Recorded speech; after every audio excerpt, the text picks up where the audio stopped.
Welcome all of you to the target BCEC 2026 classes. आज मैं आपके साथ एटॉमिक स्ट्रक्चर का जो सच में जो लास्ट लेक्चर होने वाला है उस पर आज हम लोग डिस्कस करने वाले हैं। और इस लास्ट लेक्चर में हम लोग डिस्कस करने वाले हैं स्पेक्ट्रम के बारे में। हम लोग समझने वाले हैं कि स्पेक्ट्रम आखिर होता क्या है ना, और कितने तरीके के स्पेक्ट्रम होते हैं। फिर हम लोग प्रिसाइजली हाइड्रोजन स्पेक्ट्रम के ऊपर चर्चा करेंगे। और इसी के साथ आज का हमारा जो लेक्चर एज वेल एज जो ये एटॉमिक स्ट्रक्चर जो हमारा चैप्टर है, जिसमें पिछले 10-12 क्लासेस हो चुके हैं, ये खत्म हो जाएंगे। और इसके बाद हम लोग फिर नेक्स्ट क्लास से हम लोग जो मोल कॉन्सेप्ट है उसके बारे में डिस्कशन करेंगे, है ना। तो चलिए क्लासेस को स्टार्ट करने से पहले हमारे पास एक प्यारा सा कोट है, जरा हम उसको देख लेते हैं कि क्या है इस कोट में। जरा अपन बात कर लेते हैं कि क्या हमारे पास कोट जो है वो लिखा हुआ, जैसे एक बार पढ़ लिया जाए तो लिखा हुआ है, न देखने वाली चीज को कभी कम मत समझना। जो चीजें छोटी होती है ना, हम उन्हें कभी कभी ना नेग्लेक्ट कर देते हैं, है ना, कि हमें लगता है कि इनकी वैल्यू ही क्या है। तो जो चीजें छोटी होती हैं ऐसा नहीं कि उनका कोई वैल्यू नहीं है। तो यही लिखा गया यहाँ पे कि ना दिखने वाली चीज को कभी कम मत समझना। क्योंकि छोटे से एटम से ही ये पूरी दुनिया बनी है। ये पूरी दुनिया, ये पूरा यूनिवर्स जो है, ये किन से बना हुआ? छोटे से एटम से ही बना हुआ है ना। तो कभी भी अपने एफर्ट्स को छोटा मत समझना। जो तुम्हारे छोटे छोटे एफर्ट्स है ना, यही कल को तुम्हें तुम्हारे मंजिल तक पहुंचाने वाले हैं, ठीक है। जो तुम्हारे छोटे छोटे एफर्ट्स हैं, छोटे छोटे एफर्ट्स, 5 मिनट एक्स्ट्रा पढ़ लो, 10 मिनट एक्स्ट्रा पढ़ लेता हूँ आज, है ना। आज सोने से पहले क्यों ना एक लेक्चर खत्म कर दूं। ये लेक्चर 10 मिनट ही तो बच रहा है, कल इसे ना खत्म करके आज ही खत्म कर देता हूँ। एक क्वेश्चन और लगा लेता हूँ, है ना। एक छोटा सा टॉपिक और पढ़ लेता हूँ। ये जो चीजें है ना, यही छोटी छोटी चीजें, इनसे ही तुम्हारी जो है वो जो सक्सेस की जो तुम्हारी कहानी है, जब तुम अपने छोटे भाई बहनों को सुनाओगे आगे जा करके, ये इससे ही बनी है, ठीक है।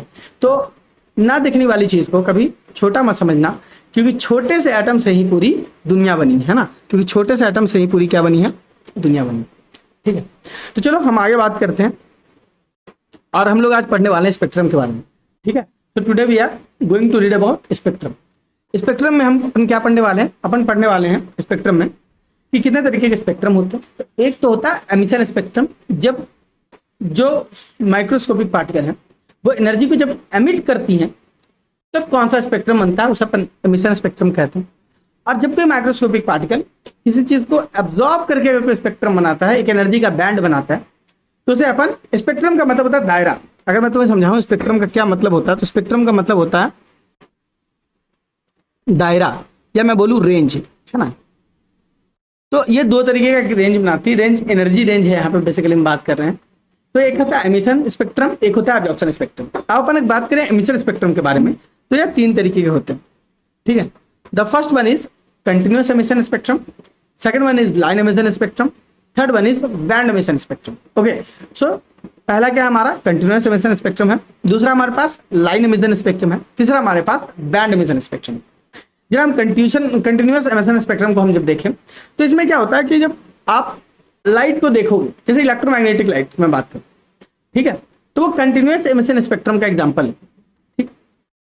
जैसे सनलाइट हो गया, इलेक्ट्रिक बल्ब हो गया, कैंडल लाइट हो गया, इनके स्पेक्ट्रम को जब तुम देखते हो तो वो कुछ इस तरीके से दिखती है। ये मैं तुम्हें दिखा रहा हूं यहाँ पे, ये एक कंटिन्यूअस स्पेक्ट्रम है, ठीक है। This is a continuous spectrum,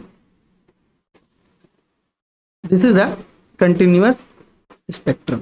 तुम्हें कोई क्लियर कट, यहाँ पे तुम्हें एक क्लियर कट डिमार्केशन देखने को नहीं मिलेगा। Suppose it is green colour, ये हमारे पास ग्रीन कलर है और ये येलो कलर है, तो आप कहीं ये यहाँ पे आप नहीं कह सकते किसी भी एक पॉइंट ऑफ टाइम पे कि यहाँ पे एकदम क्लियर कट डिमार्केशन है between the green and yellow. मतलब मैं ये कह रहा हूँ कि दो रंगों के बीच में, या दो जो स्पेसीज है यहाँ पे, जो कलर बैंड जो तुम्हें दिख रहे हैं, इनके बीच में कोई क्लियर कट डिमार्केशन नहीं। यहाँ पे आप अगर ध्यान से देखो तो ये ग्रीन जो है वो हौले हौले से, ये ग्रीन हल्के हल्के से ये येलोइश में कन्वर्ट हो रहा है, और ये येलो जो है वो हल्के हल्के से रेड में कन्वर्ट हो रहा है ना। ये यहाँ पे आप पढ़ते हो, विबग्योर पढ़ते हो, violet, indigo, blue, green, yellow, orange, orange, red. तो ये आप देखो, ये एकदम कंटिन्यूअस है। ऐसा नहीं कि हाँ यहाँ पे वायलेट खत्म हुआ ब्लू स्टार्ट हुआ, ब्लू खत्म हुआ ग्रीन स्टार्ट हुआ, ग्रीन खत्म हुआ येलो स्टार्ट, येलो खत्म ऑरेंज, नहीं। यहाँ पे एक रेंज है, तुम्हें एक रेंज दिख रहा है, देखो, है ना। जहां पे ये क्या हो रहा है, एक कंटिन्यूस तरीके से कलर चेंज हो रहा है ना। This is your what, this is your spectrum which is known as the continuous spectrum. इसके उदाहरण क्या है हमारे पास, तो सनलाइट इसके बेस्ट एग्जांपल है, इलेक्ट्रिक लाइट इसका बेस्ट एग्जांपल है, कैंडल लाइट इसका बेस्ट एग्जांपल। क्लियर है, आई बात समझ में? बहुत अच्छा। अगर आपने एक स्केल, आपको अगर खुद से स्पेक्ट्रम देखना हो कभी, तो क्या करो, एक स्केल होता है कैमलिन वगैरह का, जिसपे यहाँ पे बम्प होता है, थोड़ा सा बम्प होता है, मतलब उठा हुआ होता था, उसको तुम अपने आंखों के सामने ला करके और एकदम स्ट्रेट रखोगे स्केल को, तो तुम्हें स्पेक्ट्रम दिख सकते हो। ठीक है, रेनबो का कलर्स तुम्हें दिखने को मिलेंगे, तो वो एक स्पेक्ट्रम दिखने का एक अच्छा तरीका है। अब मैं लाइन एमिशन स्पेक्ट्रम की बात करूं, ठीक है, जो हमें एटम्स में देखने को मिलता है, एकदम क्लियर कट लाइन डिमार्केशन देखने को मिलता है। Line emission spectrum, clear cut line demarcation. जैसे फॉर एग्जांपल हम यहां देखते हैं, जैसे see here, this is lines, ये लाइन एमिशन स्पेक्ट्रम का example, this are lines emission spectrum. ठीक है, ये और क्या चीजें लिखी हुई हैं, N2 N3 N4 N5 ये सब पढ़ेंगे, Lyman, Balmer, Paschen, Brackett, Pfund, Humphreys, ये सब क्या है हम लोग पढ़ेंगे। अभी बस ये देखो कि ये जो है, ये लाइमन सीरीज को अगर तुम देखो तो किसी कलर का है, एकदम लाइन वाइज है। उसमें बाल्मर किसी अलग कलर का है, पास्टन किसी अलग कलर का, ब्रैकेट किसी अलग कलर का, पीफर्ड किसी अलग कलर का। उसके बाद यहां देखो आप हाइड्रोजन एमिशन स्पेक्ट्रम को, ये देखो आपको क्लियर कट लाइन दिख रहा है। ठीक है, can you distinguish the line here, can you distinguish the line here, can you tell me, can you distinguish the line here. यहां आप देखो, यहां आप लाइन देखो, यहां देखो, यहां देखो, दिस आर लाइंस स्पेक्ट्रम, ये लाइन एमिशन स्पेक्ट्रम है ना। हाइड्रोजन लाइन एमिशन स्पेक्ट्रम है, देखो बीच में कुछ भी नहीं है, वाइड है, यहाँ पे खाली है ना, ये खाली स्पेस है, ये यहाँ पे क्या है, खाली स्पेस है। ठीक है, वाइड है ना, क्योंकि इनके बीच में सिर्फ हमें लाइंस दिख रही है, कंटिन्यूअस नहीं है, दिस आर डिसकंटिन्यूअस स्पेक्ट्रम। ठीक है, नॉन कंटिन्यूअस स्पेक्ट्रम है। ठीक है, ये लाइन स्पेक्ट्रम है, ऊपर वाला कंटिन्यूअस स्पेक्ट्रम था, ये दोनों एमिशन स्पेक्ट्रम है, एमिजिंग स्पेक्ट्रम है। फिर अपन जरा हम रेनबो को देख लेते हैं। ओके, तो मॉलिक्यूल्स के अंदर, रेनबो के अंदर, रेनबो आप जानते हो कैसा बनता है रेनबो, तो रेनबो आपने देखा होगा कि वो भी कैसा है, वो भी हमारे पास वो बैंड स्पेक्ट्रम होता है, कुछ इस तरीके से होता है। मैं बनाना दिखाऊं, मैं तुम बना करके, ठीक, तो कुछ इस तरीके से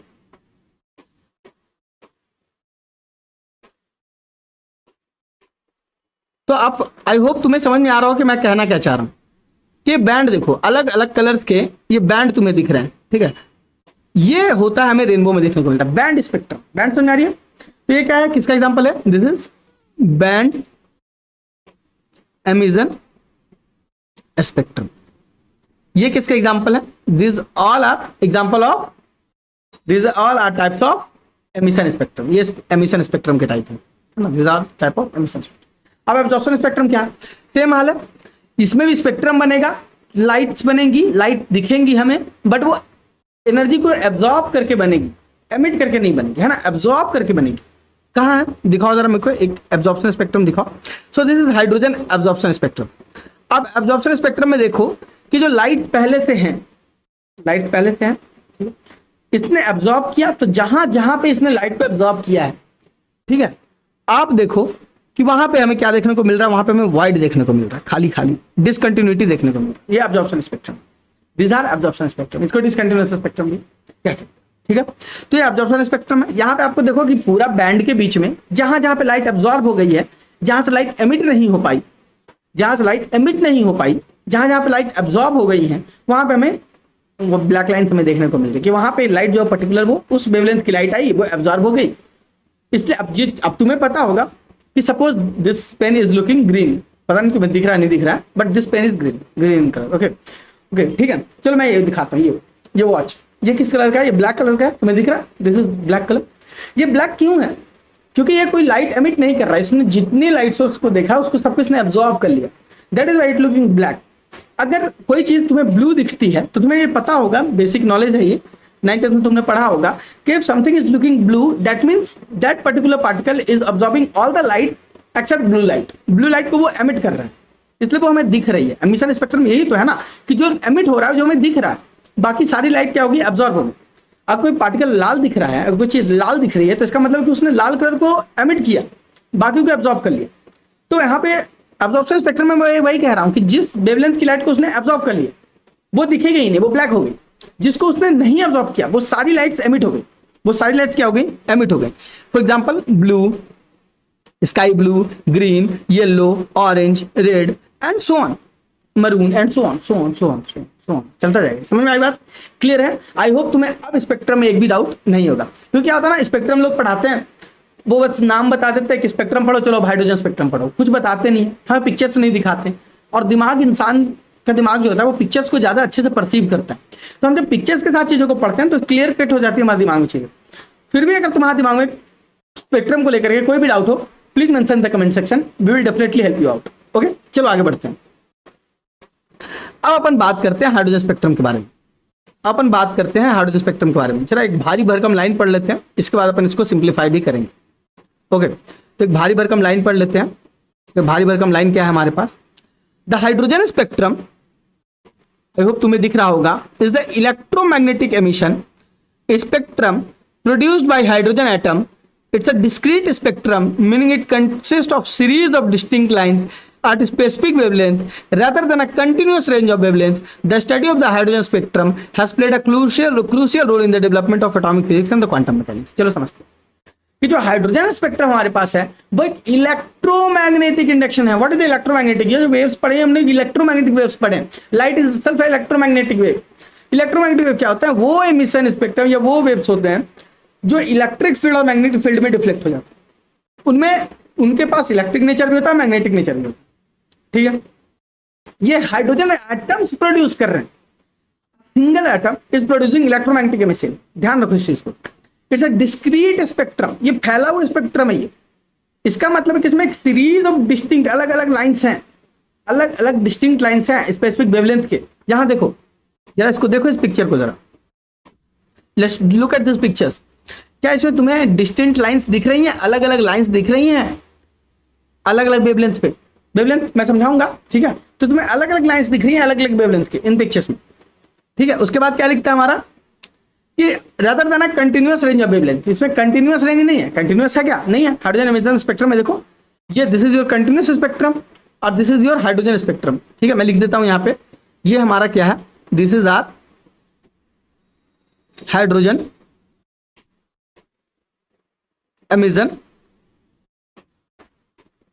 स्पेक्ट्रम। ये कंटिन्यूअस है नॉन कंटिन्यूअस है? This is non continuous spectrum. ये कैसा स्पेक्ट्रम है? This is non continuous. ये क्या है हमारा? दिस इज आर हाइड्रोजन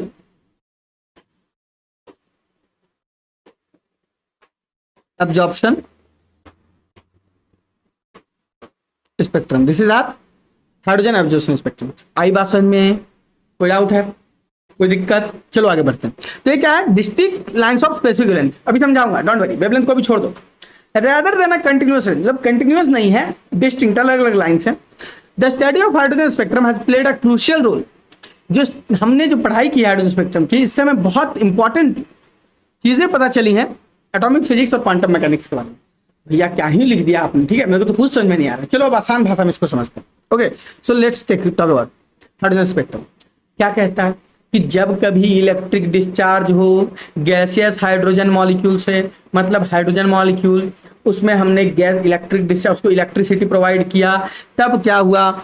उसमें हाइड्रोजन मॉलिक्यूल वो डिसोसिएट हो गया और हाइड्रोजन एटम एक्साइट हो गया। फिर उसने इलेक्ट्रोमैग्नेटिक रेडिएशंस को प्रोड्यूस किया डिफरेंट फ्रीक्वेंसीज की। हाँ, डिफरेंट वेवलेंथ बोला, डिफरेंट फ्रीक्वेंसी बोला।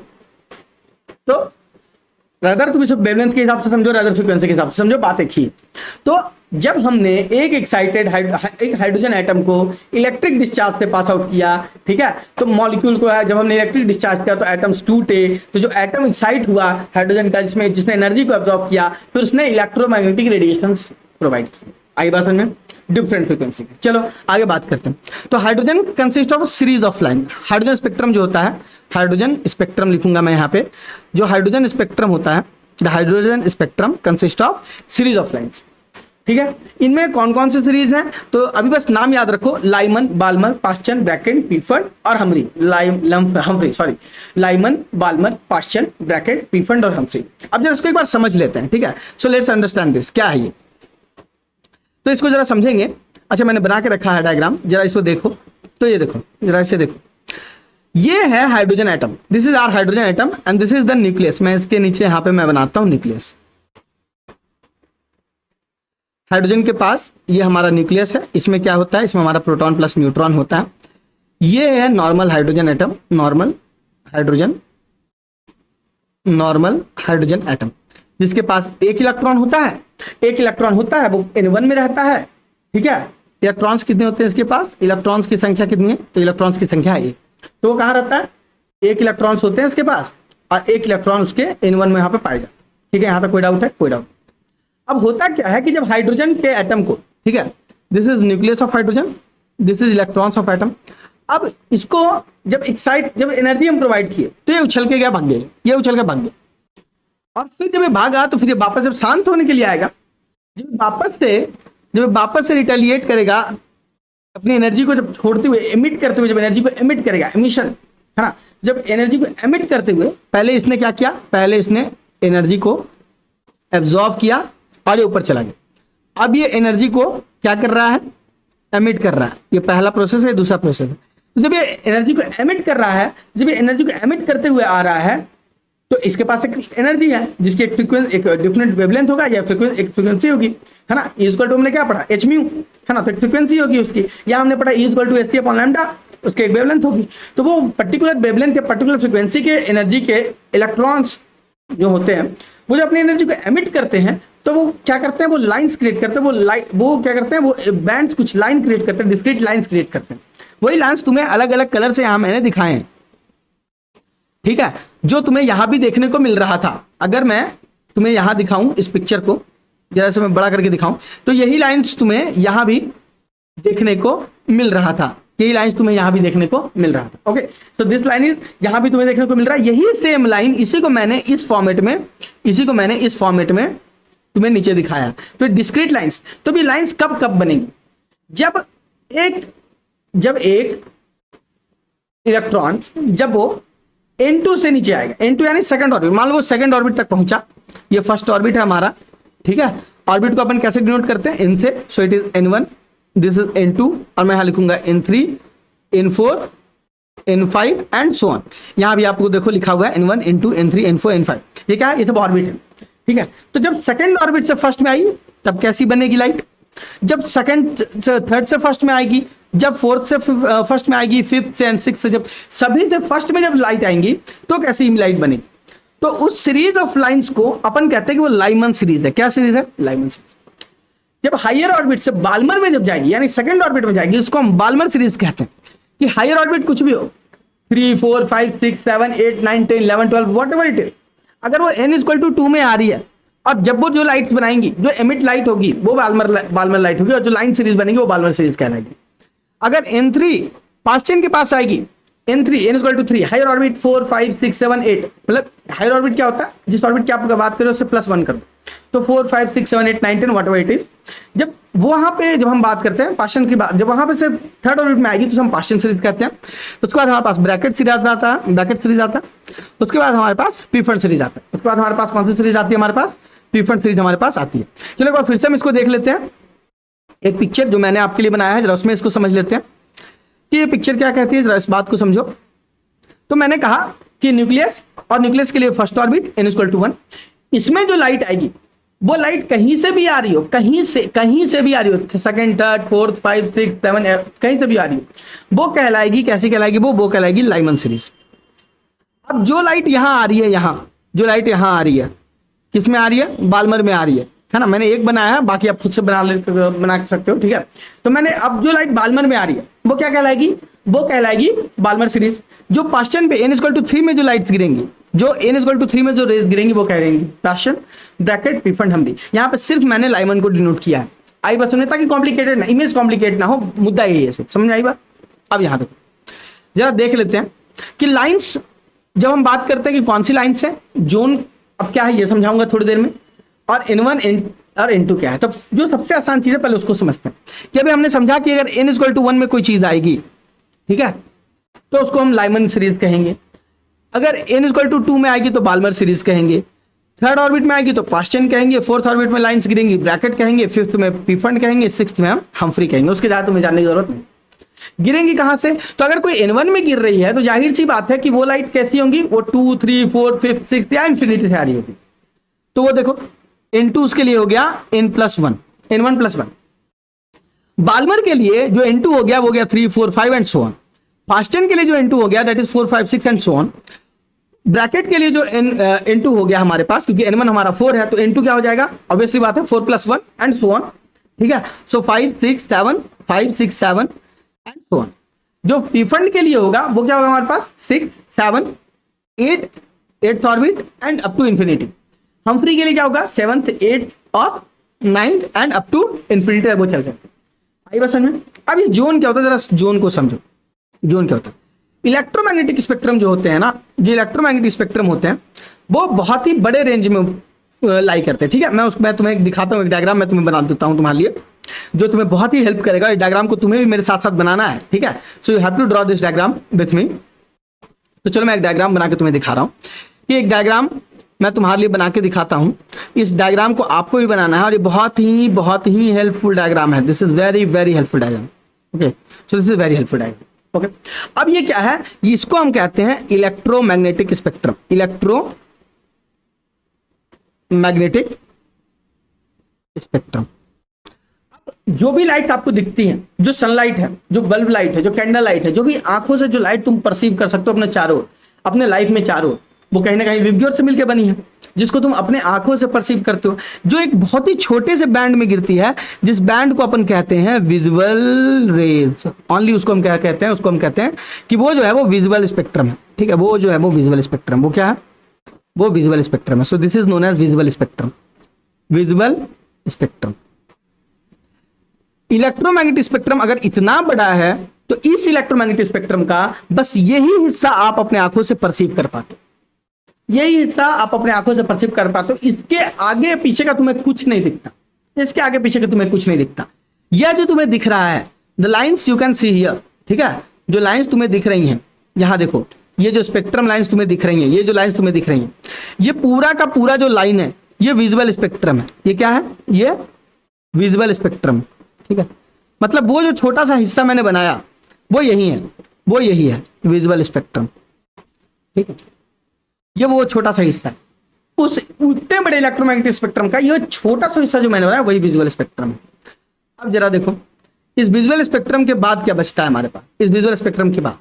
तो अगर तुम इस विजुअल स्पेक्ट्रम से अगर आप आते हो लेफ्ट हैंड साइड पे, ठीक है, तो विजुअल स्पेक्ट्रम याद रखना कैसे बनता है। तो मैं तुम्हें एक याद करने का टेक्निक बताता हूं कि विजुअल स्पेक्ट्रम में यहां तुम्हें मिलता है वायलेट और यहां तुम्हें मिलता है रेड। विबग्योर पढ़ा है तुमने, ठीक है, वायलेट और रेड।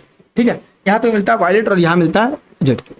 अब वायलेट से जो छोटी स्पेक्ट्रम की लाइट्स होती हैं, वायलेट से जो छोटी स्पेक्ट्रम की लाइट्स होती हैं, यानी जिनका जो फ्रीक्वेंसी छोटा होता है, सॉरी वेवलेंथ जिनका छोटा होता है, ये मैं वेवलेंथ के अकॉर्डिंग बना रहा हूं। This is according to wavelength.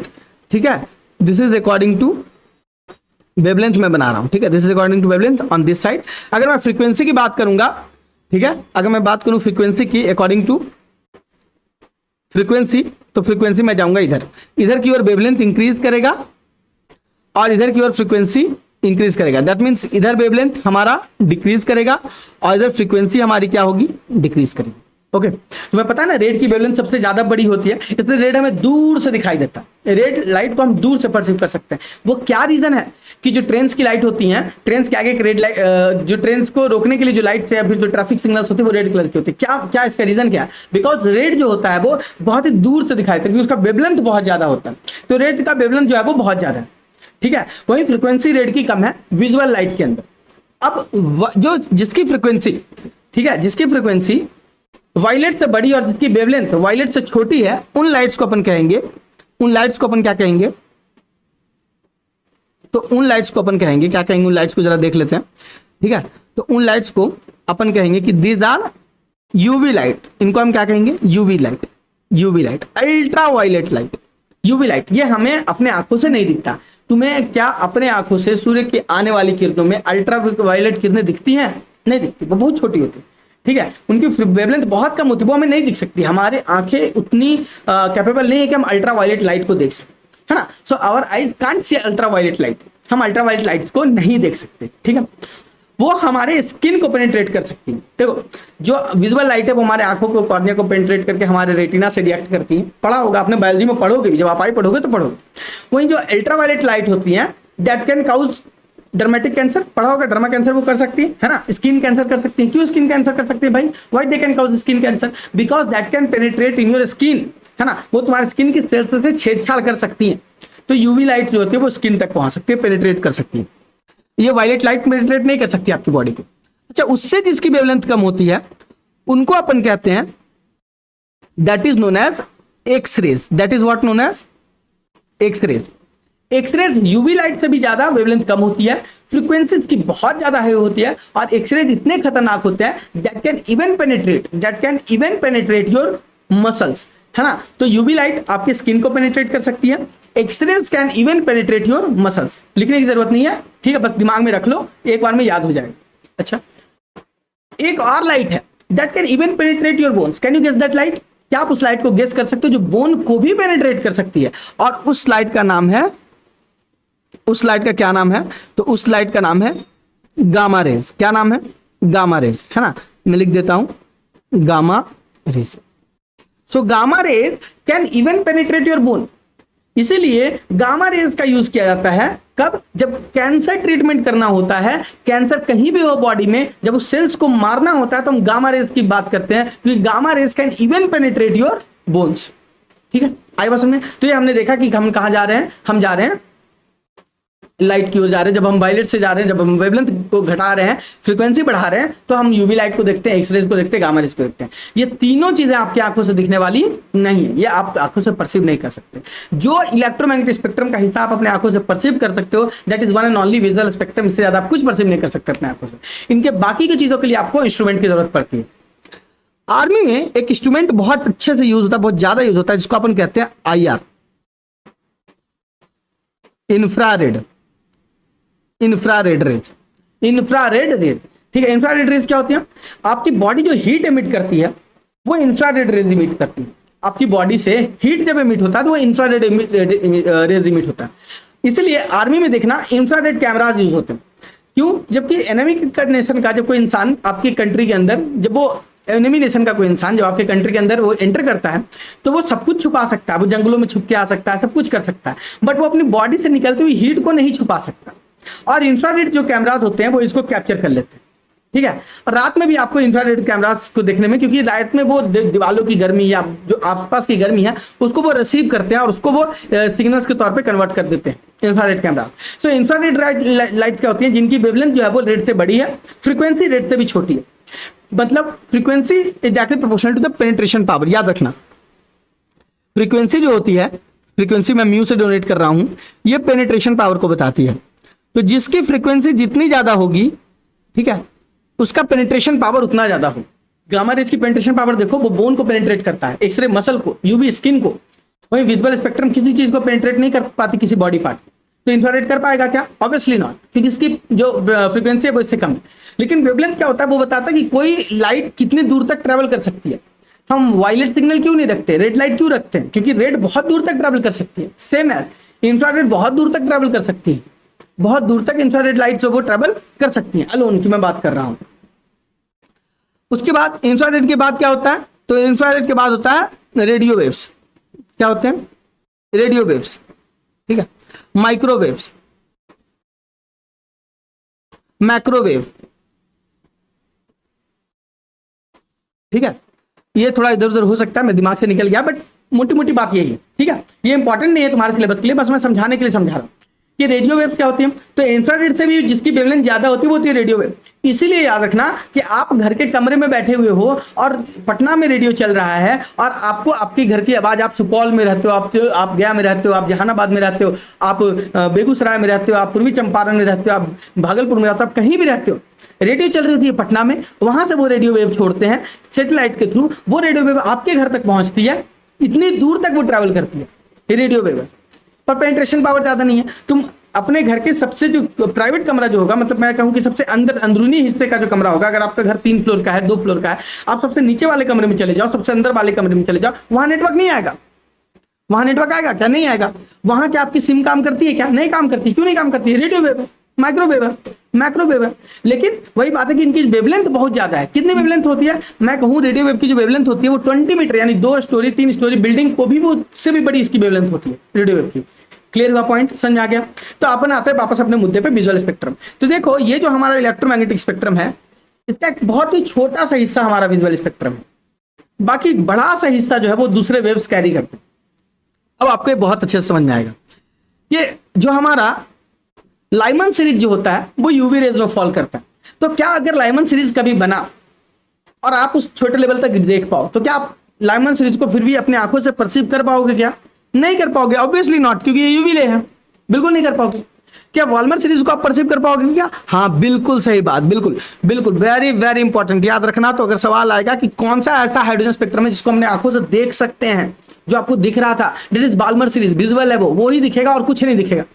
ना आप इंफ्रारेड देख पाओगे, नियर इंफ्रारेड, ना आप नियर इंफ्रारेड क्या मतलब रेड के जस्ट बगल में, इंफ्रारेड का वह हिस्सा जो रेड के जस्ट आगे है। फिर इंफ्रारेड भी आप नहीं देख पाओगे। फार इंफ्रारेड जो रेड से बहुत दूर है, इंफ्रारेड का वह हिस्सा जो रेड से बहुत दूर है। फॉर एग्जाम्पल यहां आप देखो, दिस इज नियर इंफ्रारेड, ये मैं अगर दूसरे कलर से ड्रॉ करके दिखाऊं आपको, तो ये जो हिस्सा है दैट इज नियर इंफ्रारेड, और ये जो हिस्सा है हमारे पास that is far infrared. This is far infrared, है ना, this is far infrared and this is near infrared, near infrared, है ना, नियर इंफ्रारेड। तो जो हिस्सा फार है, जो रेड इंफ्रारेड में भी जो सबसे फार जाता है वो फार इंफ्रारेड कहलाता है। तो क्या इन सबको लाइट्स को आप परसीव कर पाओगे? क्या ऑब्वियसली नॉट, इनको भी आप परसीव नहीं कर पाओगे। चलो आगे बात करते हैं, ठीक है, चलो आगे डिस्कस करते हैं। तो हमने देख लिया हाइड्रोजन स्पेक्ट्रम को। अब ये हाइड्रोजन स्पेक्ट्रम को निकाला कैसे जाए, ये हाइड्रोजन स्पेक्ट्रम को निकाला कैसे जाए, ठीक है। तो इसके लिए रिडबर्ग ने एक इक्वेशन दिया, एक वैज्ञानिक हुए रिडबर्ग, उन्होंने एक इक्वेशन दिया जिसने वेवलेंथ को कैलकुलेट करने का एक फॉर्मूला दिया। रिडबर्ग ने वेवलेंथ को कैलकुलेट करने का एक फॉर्मूला दिया जिससे हम वेवलेंथ ऑफ स्पेक्ट्रल लाइंस को कैलकुलेट कर सकते हैं। और वो फॉर्मूला क्या है? 1/λ is equal to r into z square, z is obviously atomic number, bracket close, bracket open, 1/n1 square, n1 क्या है? Lower orbit, minus 1/n2 square और ब्रैकेट क्लोज, ठीक है। तो z हमारे पास क्या है? एटॉमिक नंबर, r क्या है? रिडबर्ग कांस्टेंट जिसकी वैल्यू होती है 109677 पर सेंटीमीटर। इसी को अगर आप लिखना चाहो तो आप ऐसे भी लिख सकते हो, 1.1 इंटू 10⁵ पर सेंटीमीटर, 1.1 इंटू 10⁷ पर मीटर, ठीक है। आई बसन में यहां तक आई होप कोई डाउट नहीं होगा। अब ये फॉर्मूला बहुत इंपॉर्टेंट है क्योंकि ये आपको किसी भी दो जो लाइट्स हैं आपको इसकी वेवलेंथ कैलकुलेट करने में हेल्प कर सकती है कि जो लाइट है, ये जो ब्लू लाइट हमें दिख रही है, ये जो ग्रीन लाइट दिख रही है, ये जो हमें वायलेट लाइट दिख रही है, इसकी वेवलेंथ कितनी होगी, है ना, what is the wavelength of this light. तो ये आपको कैलकुलेट करने के लिए इससे समझ में आ जाएगा, ठीक है। तो चलो एक क्वेश्चन करके देख लेते हैं। अब याद रखना n1 n2 क्या है हमारे पास? एनर्जी लेवल्स है। अब नंबर ऑफ स्पेक्ट्रल लाइंस, कितने नंबर बनेंगे, ठीक है। अगर कोई चीज इंफिनिटी से आ रही है, इंफिनिटी से अगर कोई लाइंस आ रही हैं तो उसमें कितने स्पेक्ट्रल लाइंस बनेंगे? तो फॉर्मूला है कि आप जिस भी ऑर्बिट की बात कर रहे हो उस ऑर्बिट का नंबर n-1/2, ठीक है। n क्या है? नंबर ऑफ ऑर्बिट है। फॉर एग्जाम्पल अगर फोर्थ ऑर्बिट के स्पेक्ट्रल लाइंस की मैं बात करूं तो फोर्थ ऑर्बिट में कितने स्पेक्ट्रल लाइंस होंगे हमारे पास? तो फोर्थ ऑर्बिट में हमारे पास 6 स्पेक्ट्रल लाइंस हमें देखने को मिलने वाली। आई बात समझ में? कोई दिक्कत है, कोई डाउट है? चलो आगे बढ़ते हैं। अब अपन बात करते हैं कि लाइमन के लिए मिनिमम एनर्जी या मैक्सिमम वेवलेंथ क्या होगी। तो जब लाइमन के लिए मिनिमम एनर्जी की रिक्वायरमेंट क्या है कि 2 से 1 में आ जाए, सबसे कम एनर्जी चाहिए, है ना। 1 से 2 में गई, 2 से 1 में आ गई, मिनिमम एनर्जी का रिक्वायरमेंट है, खत्म कहानी। तो मिनिमम एनर्जी अगर सेकंड ऑर्बिट से फर्स्ट ऑर्बिट में आ रही तो मिनिमम एनर्जी लगेगी और वेवलेंथ मैक्सिमम रहेगा। वेवलेंथ क्या होगा हमारा? मैक्सिमम रहेगा। बाल्मर में के लिए अब बस जस्ट एक अपर कर दो, तो n2 है, तो n1 इसका क्या है? 2, तो n2 क्या हो जाएगा इसके लिए? 3, मतलब जस्ट अपर ऑर्बिट उससे अगर आ रही है तो एनर्जी मिनिमम लगेगी, वेवलेंथ क्या होगा हमारा? मैक्सिमम। लेकिन वही अगर मैक्सिमम एनर्जी, ये पूरा चार्ट में बनाना है, ये अपने कॉपी में बना के रख लेना है, ठीक है। अब मैक्सिमम एनर्जी मिनिमम वेवलेंथ की मैं बात करूं तो मैक्सिमम एनर्जी कब चाहिए? जब बहुत ऊपर चला गया, है ना, इन्फिनिटी से आ रहा है, जहां से आने की कोई संभावना नहीं, वहां से लाइट अगर आ रही है, वहां से इलेक्ट्रॉन जंप करके आ रहा है, वहां से एमिशन हो रहा है, ठीक है। तो n2 क्या होगा हमारा? इन्फिनिटी हो गया। n1 क्या? जिसकी हम बात करो, जिस भी सीरीज की आप बात करो, Lyman, Balmer, partial, Brackett, fraction, Henry, जिसकी भी आप बात करें। तो चलो कुछ क्वेश्चंस कर लेते हैं, ठीक है, कुछ क्वेश्चंस कर लेते हैं। तो क्वेश्चंस क्या करना है अपने को? अपने क्वेश्चंस करना है कि calculate the shortest and longest wavelength for Lyman series. Calculate the shortest and longest wavelength for Lyman series. तो हाइड्रोजन एटम के लिए आपको shortest and longest wavelength calculate करना है लाइमन सीरीज के लिए। तो लाइमन सीरीज की बात की गई है, Lyman series is equal to n1 is equal to 1, ठीक है। और हाइड्रोजन यानी Z इक्वल टू 1। तो हमने ये देख लिया। अब शॉर्टेस्ट एंड लॉन्गेस्ट वेवलेंथ पूछ रहा है। शॉर्टेस्ट वेवलेंथ कब होता है? तो शॉर्टेस्ट वेवलेंथ तब होता है जब क्या हो, शॉर्टेस्ट वेवलेंथ कब होगा? जब N2 इज इक्वल टू क्या होगा हमारा? इन्फिनिटी। क्योंकि वेवलेंथ शॉर्टेस्ट है, दैट मींस वेवलेंथ शॉर्टेस्ट है, दैट मींस एनर्जी क्या होगी? मैक्सिमम होगी। मैक्सिमम एनर्जी कब चाहिए अपने को? जब इन्फिनिटी से आ रहा हो। लॉन्गेस्ट वेवलेंथ है, मतलब एनर्जी क्या चाहिए? मिनिमम। तो लॉन्गेस्ट वेवलेंथ कब होगा? जब अपने को N2 क्या होगा हमारे पास? जब N2 क्या होगा हमारे पास? N2 हमारे पास 2 होगा। और शॉर्टेस्ट कब होगा? जब N2 हमारे पास क्या होगा? इन्फिनिटी होगा। क्लियर है? यहां तक बात समझ में आ गई? अब चलो कैलकुलेट करके देखते हैं। तो मैंने लिखा 1 upon lambda is equal to R Z square 1 upon N1 minus 1 upon N2 square. Clear है? यहां तक कोई डाउट है? कोई डाउट नहीं। चलो आगे कैलकुलेट करते हैं। ठीक है, आगे कैलकुलेट करते हैं। एक सेकंड रुकना। हेलो, एक सेकंड रुको, क्लास ले रहे हैं, करते हैं 10 मिनट में करते हैं। तो मैंने कहा are Z square 1 upon N1 square minus 1 upon N2 square. Clear है? अब देखो, अपने को वेवलेंथ कैलकुलेट करना है। आर अपने को कितना पता है? आर अपने को पता है 1.1 into 10 to the power minus 5 10 to the power 5 पर सेंटीमीटर, है ना। जेड कितना है हमारे पास? 1। N1 कितना है हमारे पास? तो N1 हमारे पास 1 है, 1 का स्क्वायर। N2 कितना है हमारे पास? 2, तो 2 का स्क्वायर लिख दिया हमने और हमने सब ब्रैकेट क्लोज कर दिया। अब 1 इंटू 1.1, और इसको मैं कैलकुलेट करूंगा तो क्या आएगा हमारे पास? आंसर वही आएगा, क्योंकि 1 का स्क्वायर है तो क्या ही दिक्कत है। 1 का स्क्वायर अगर मैं से कर भी दूं तो ये 1 ही होगा। तो 1.1 इंटू 10 टू पावर 5 इंटू, अब क्या करना है? तो हम ब्रैकेट को क्लोज सॉल्व करना है। ब्रैकेट को कैसे सॉल्व करेंगे? तो ब्रैकेट को जब हम सॉल्व करेंगे तो हमारे पास लिखेंगे 1 अपॉन 1 माइनस 1 अपॉन 4। यस और नो? यस। चलिए आगे बढ़ते हैं। 1.1 into 10 to the power 5 into क्या होगा हमारे पास? 4 minus 1 upon 4, 1 upon lambda. 1 upon lambda is equal to 1.1 into 10 to power 5 into 3 upon 4। 1 upon lambda is equal to 1 upon 1.5 10 to power 5। अब क्या करना है अपने को? अपने को इसको सॉल्व करना है। 3.3 अपॉन 4। चलो आगे करके देखते हैं। Lambda is equal to 3.3 upon 4 into 10 to the power minus 5। क्या किया मैंने बस रिवर्स कर दिया। मैंने इसको क्या कर दिया? बस रिवर्स कर दिया। ओके, सो 33 है हमारे पास, तो हम इसको कैलकुलेट करेंगे तो हो जाएगा 4 8 32 0.8 और हमारे पास बचा 1, तो मैं ऐसे करता हूं 2 5 इंटू 10 टू पावर माइनस 5। ठीक है, मैं क्या लिखूंगा? 8.25 into 10 to the power 8.25 into the power minus 6 पर सेंटीमीटर। अब देखो ये पर सेंटीमीटर, यहाँ पे इसका जो यूनिट होगा ना, इसकी यूनिट क्या होगी? तो इसकी यूनिट होगी सेंटीमीटर में। सेंटीमीटर इसकी यूनिट होगी 1 अपॉन लैम्डा की। ठीक है, पर सेंटीमीटर होगी। ठीक है, क्योंकि आर की हमको यूनिट पता करनी है, तो आर की यूनिट कितनी होती है? पर सेंटीमीटर होती है, अभी हमने पढ़ा। तो इसकी यूनिट कितनी हो जाएगी? इसकी यूनिट हो जाएगी centimetre. So this is your wavelength of the shortest wavelength. अब लॉन्गेस्ट कितना होगा? ठीक है, लॉन्गेस्ट एक बार लॉन्गेस्ट कैलकुलेट करके देख लो। तो शॉर्टेस्ट तो हमने कैलकुलेट कर लिया, अब लॉन्गेस्ट कैलकुलेट करके देख लेते हैं। तो लॉन्गेस्ट क्या होगा? तो मैं इस बार बहुत जल्दी में करने वाला हूं। So lambda is equal to, direct मैं फॉर्मूला लिख रहा हूं, 1 upon 1.1 into 10 to the power 5 into, अब देखो जरा इसको ब्रैकेट को मैं सॉल्व करके तुम्हें दिखा देता हूं। तो 1 minus 1 1 minus 0 infinity, 1 by infinity, तो क्या हो गया? ये हो जाएगा 0। 1 बाई इन्फिनिटी इक्वल टू 0, तो 1 माइनस 1 यानी 1 बाई 1 माइनस 0, तो ये क्या हो गया? 1। ये क्या हो गया हमारे पास? 1। क्लियर है? आई बात समझ में? कोई दिक्कत वाली बात? कोई दिक्कत वाली बात नहीं। तो क्या हो जाएगा अब? ये हो जाएगा 1 upon 1.1 into 10 to the power minus 5 centimetre. Solve करोगे तो 0.9 into 10 to the power minus 5 रफली जो है ये हमारे पास हमारा लॉन्गेस्ट और शॉर्टेस्ट वेवलेंथ आ जाएगा। आई बात समझ में? इजी है ना? बहुत इजी है। चलो आगे बढ़ते हैं। अब एक और क्वेश्चन है, हम इसको जरा कर लेते हैं और यहीं पे हम अपने चैप्टर को एंड करेंगे।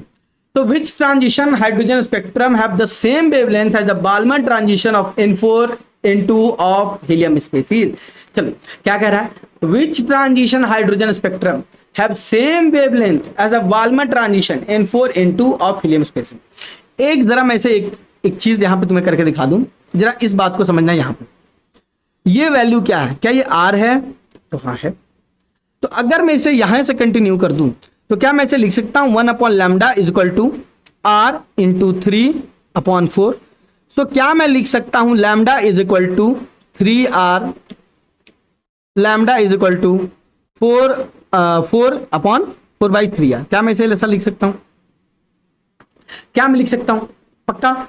चलो लिख सकता हूं ना, यहां तक कोई डाउट नहीं किसी को? लिख सकता हूं। चलो आगे बढ़ो। अब देखो, तो कह रहा है कि किसका हो, है ना, 4R/3 किसका हो, ठीक है। तो which hydrogen transition hydrogen spectrum have same wavelength as the Balmer series info N2 of helium species. तो चलो कैलकुलेट करके देखते हैं, ठीक है, किसका होगा जरा कैलकुलेट करके देखते हैं। तो 1/λ R को R ही रहने देंगे हम लोग।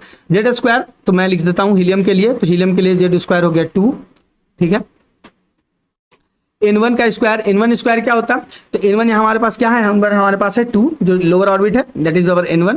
तो हमारे पास है 2 का स्क्वायर माइनस N4 क्या है हमारे पास, तो ये हमारे पास हो गया 4 का स्क्वायर और ये हो गया। क्लियर है? दिस इज आवर N1, क्योंकि जो लोअर ऑर्बिट है वो N1 होगा और जो हायर ऑर्बिट है वो N2 होगा। और याद रखना ये हाइड्रोजन और हाइड्रोजन लाइक स्पेसिस के लिए है, ये हीलियम के लिए काम नहीं करेगा, पर ये हीलियम प्लस के लिए काम करेगा। यहाँ पे हीलियम प्लस है, हाइड्रोजन लाइक स्पेसिस है, बिकॉज इसमें इलेक्ट्रॉन्स की संख्या 1 है।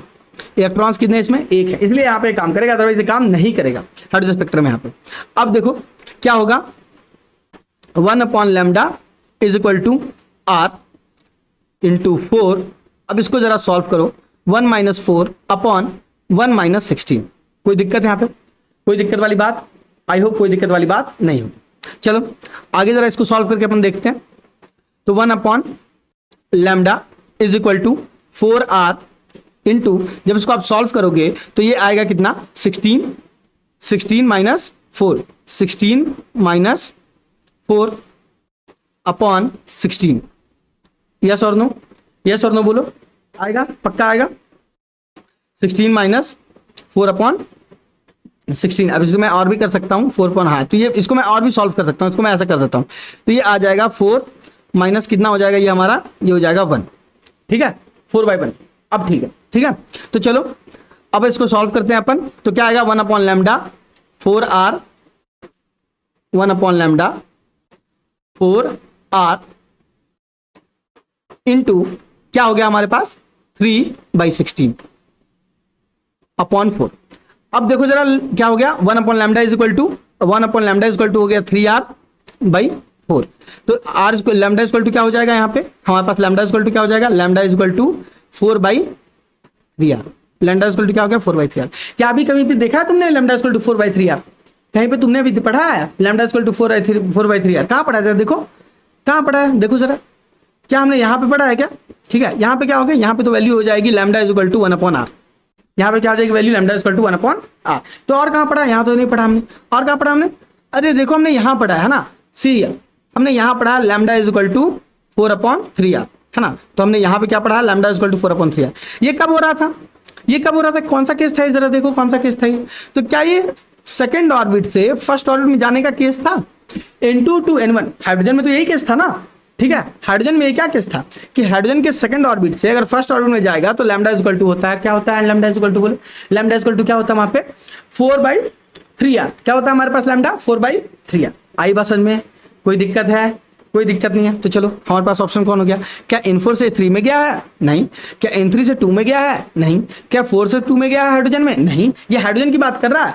तो क्या 2 से 1 में गया है? हाँ बिल्कुल। तो हमारे पास करेक्ट आंसर क्या है, हमारे पास करेक्ट आंसर है कि जब N2 से N1 में जब जाएगा तो हमारे पास क्या हो जाएगा, हमने देखने को मिलेगा, हमें क्या, कि हमें वो स्पेक्ट्रम देखने को मिलेगा जब जो हीलियम में हमें देखने को मिलेगा, हीलियम प्लस में जब N4 से N2 में जाएगा, यानी बाल्मर सीरीज में जाएगा, है ना। तो लैम्डा का जो हमारे पास बाल्मर सीरीज जो है इसका, वो किसके इक्वल हो जाएगा, लाइमन सीरीज के इक्वल हो जाएगा, ठीक है। तो यही पे हमारा ये चैप्टर खत्म होता है और हमारा एटॉमिक स्ट्रक्चर पूरे तरीके से कंप्लीट होता है। Thank you all of you. एक बात हम कर लेते हैं, और वो क्या है, वो बात यह है कि this is not the and, ये अंतिम नहीं है। मूवीज देखते हो, मूवीज क्लास में क्या लिखते हैं, द एंड लिखते हैं ना। तो this is not the end but the beginning of next chapter. ये हमारे नेक्स्ट चैप्टर की बिगिनिंग है। हमारा नेक्स्ट चैप्टर क्या होने वाला है भाई, याद है तुम लोगों को? बिल्कुल सही बोला तुमने, मोल कॉन्सेप्ट। अब हम पढ़ने वाले मोल कॉन्सेप्ट के बारे में। So this is not the end but the beginning of our next chapter.